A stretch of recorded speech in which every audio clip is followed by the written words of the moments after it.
A razão da nossa esperança. Graça e paz, graça e paz. Deus abençoe a todos. A ressurreição. Na igreja de Corinto havia haviam muitas dificuldades, mas uma delas é um grupo de pessoas que não acreditavam na, no ensinamento da ressurreição dos mortos.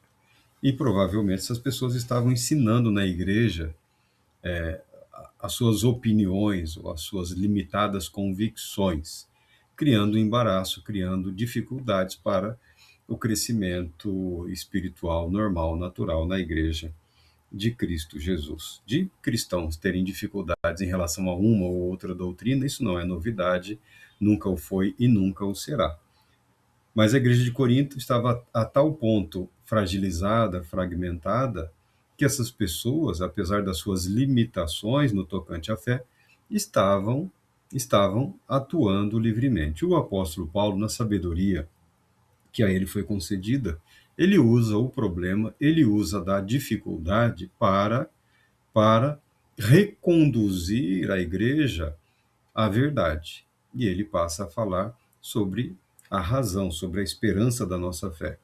Porque ele disse: se a nossa esperança em Cristo se restringe apenas a esta vida, somos os mais miseráveis de todos os seres humanos. Ou seja, o cristão mundano, o cristão com a mente mundana, o cristão limitado, o cristão incrédulo. Você pode até achar que eu estou provocando, mas há pessoas nas igrejas que têm sérias dificuldades em relação às doutrinas cristãs. Alguns praticamente não creem absolutamente em nada.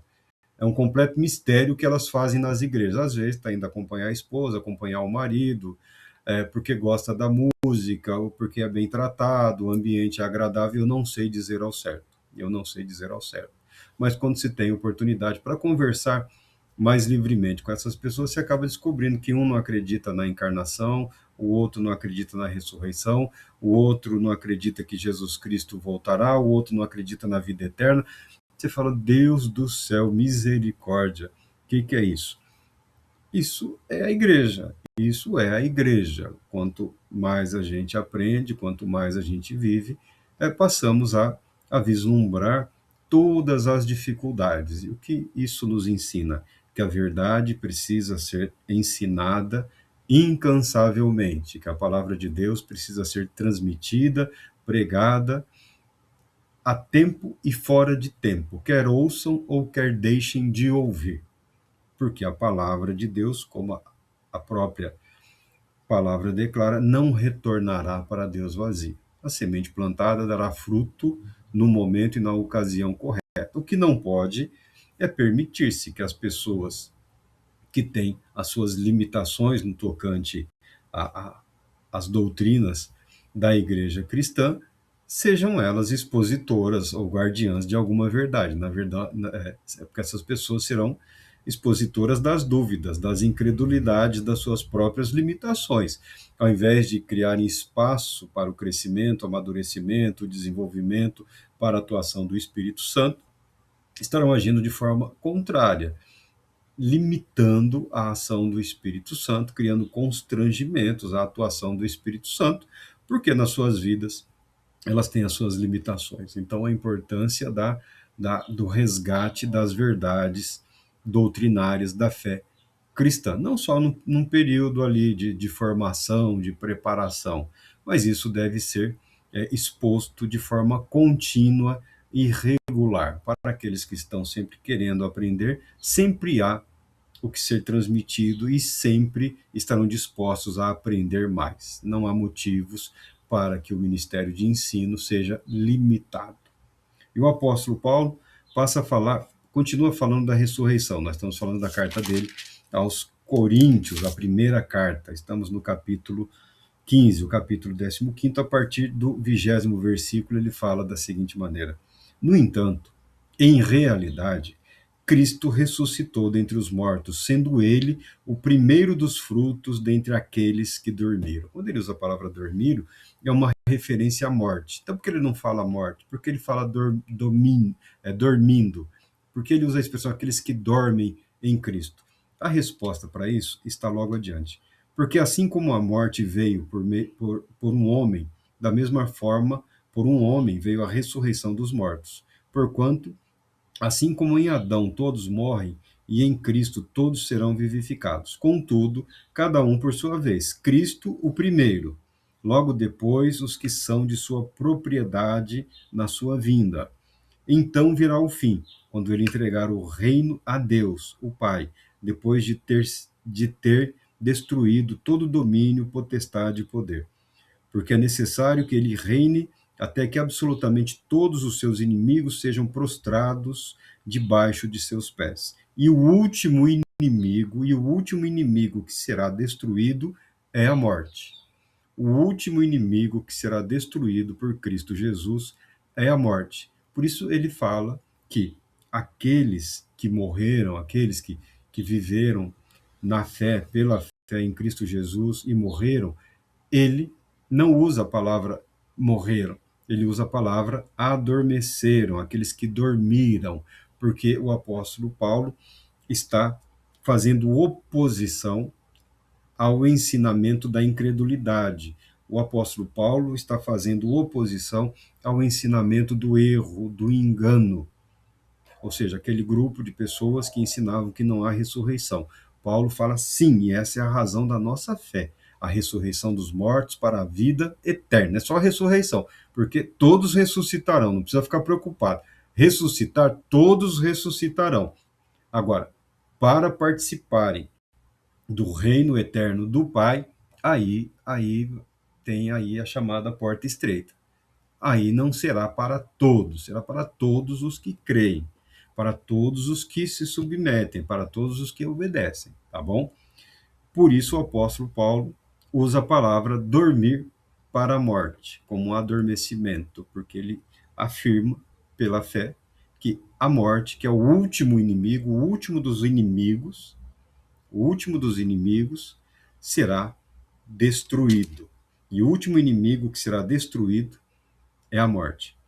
Pois ele tudo sujeitou debaixo de seus pés, porquanto, quando se afirma que tudo lhe foi submetido, é evidente que isso não inclui o próprio Deus, que conduziu todas as coisas à submissão de Cristo. Todavia, quando tudo lhe estiver sujeito, então o próprio Filho se submeterá àquele que todas as coisas lhe colocou aos pés, a fim de que Deus seja absolutamente tudo em todos. Se não há ressurreição, que farão aqueles que se batizam pelos mortos?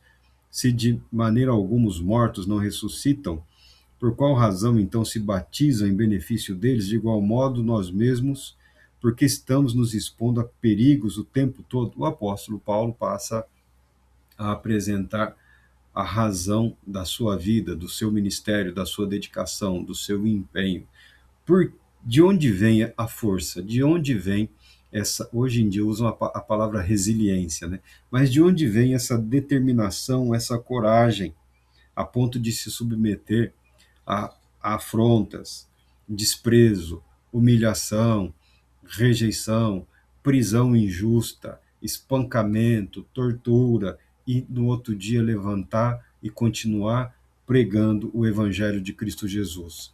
A certeza de fé, a esperança na vida eterna, na ressurreição dos mortos para a vida eterna, na glória eterna com Deus Pai, nosso Deus, tá? Essa é a razão da nossa fé, essa é a razão da nossa esperança, essa é a razão pela qual o cristão decide submeter-se a Deus em Cristo Jesus, submeter-se à palavra de Deus, aceitar limites, aceitar que há limites em todas as áreas da vida, que não há imunidade, o cristão não tem imunidade nenhuma. O cristão tem responsabilidades e o apóstolo Paulo aceita as responsabilidades que por ele foram atribuídas por Cristo Jesus. E ele, homem de Deus, não tem nenhuma dúvida de que a igreja de Corinto também é capaz de tomar a mesma decisão. Não tem super-homem, não tem homem acima dos homens, não há um homem melhor do que os outros. O apóstolo Paulo, homem, como todos nós, a mesma natureza, os mesmos sentimentos, as mesmas emoções.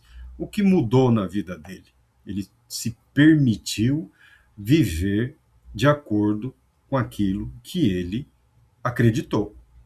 Essa é a razão da determinação, da força, da coragem que você pode enxergar na vida deste homem, pelo menos em relação a tudo que ele perdeu, a tudo que ele sofreu, a toda a oposição que ele enfrentou nos dias dele. E o apóstolo Paulo está falando que a ressurreição dos mortos existe e que Jesus Cristo foi o primeiro a ressuscitar dos mortos para estar junto de Deus. Aí não é só a questão do espírito, está falando do corpo físico. O primeiro, as primícias, o primeiro a ressuscitar e participar da companhia celestial, que nós acreditamos que ele está à destra de Deus, nas visões, nas revelações aqui escriturísticas, Cristo é visto à destra de Deus. Há um trono para Cristo. Nós vemos ali no livro de Apocalipse, e a Bíblia declara que tudo foi a ele submetido. Tudo, e o apóstolo Paulo, quando fala tudo, obviamente não inclui Deus. Toda a criação, todo o domínio, todo o poder estão sujeitos e submissos a Cristo Jesus. E todos esses poderes, o último que será destruído é a morte. Ainda que nós tenhamos que passar pela morte, ela será para nós como que um sono, porque certamente ressuscitaremos como Cristo ressuscitou. E o apóstolo Paulo afirma isso. Cristo foi o primeiro a ressuscitar dos mortos, tá bom? Algumas pessoas nas interpretações de profecias do livro de Apocalipse, eles tentam pescar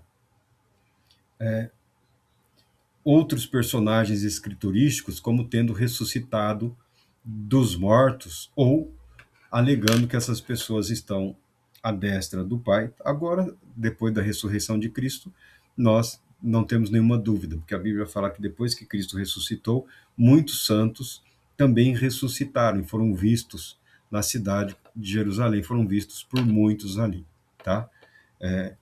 O primeiro a ressuscitar dos mortos, a primícia, é Jesus o Cristo. Não foi Enoque, não foi Elias, tá bom? Não foi Enoque nem Elias. Quando as pessoas querem falar, tudo que a Bíblia fala sobre Enoque, tudo que a Bíblia fala sobre Elias, é que eles morreram. A morte é isso. É o cessar da vida, é o cessar dessa existência. Ah, mas Elias foi. Não, você está falando, o corpo de Elias não foi encontrado. Tal qual o corpo de Moisés também não foi encontrado. E o corpo de Enoque também não foi encontrado. E as pessoas disseram que Deus o levou para si. E Deus o levou para si, o seu espírito. Você está falando do texto bíblico quando o texto descreve a visão que teve Eliseu, tá bom? A visão que teve Eliseu. O único que teve essa visão foi Eliseu. Todos os demais discípulos dos apóstolos, discípulos do profeta Elias, saíram procurando o corpo. Ninguém questionou a visão de Eliseu. Ninguém duvidou que ele tenha sido elevado aos céus. Ele, a sua essência espiritual, o seu espírito, a sua vida foi levada para ele. Ninguém duvidou disso. Eles só entendiam que o corpo, carne e sangue, não herdam o reino de Deus. O corpo estava em algum lugar. Não foi achado, não foi encontrado. Como também não foi o corpo de Moisés. Tá? A primícia da ressurreição dos mortos é Jesus Cristo. Não foi Enoque, não foi Elias, não foi nenhum outro personagem bíblico ou escriturístico. Corpo ressurreto, glorificado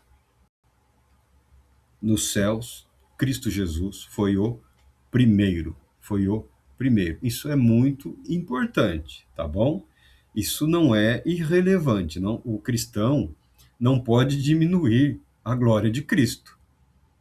Alguns aí na preocupação de aplicação de textos e contextos de interpretação e vai pegando aí e vai engolindo tudo que alguém falou, que o outro escreveu ou disse, não prestam atenção no fato de que, com ensinamentos estranhos às Escrituras, estão diminuindo a glória de Cristo Jesus. E é isso que o apóstolo Paulo está combatendo.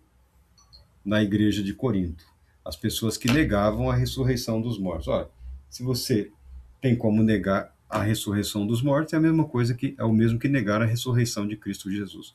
Nós não só confessamos a ressurreição dos mortos, como confessamos que Cristo Jesus ressuscitou dos mortos primeiro, recebendo o corpo glorificado. E essa é a razão da nossa fé, essa é a razão da nossa esperança, que na ressurreição seremos contemplados e agraciados com a vida eterna em Cristo Jesus. Deus Todo-Poderoso te abençoe.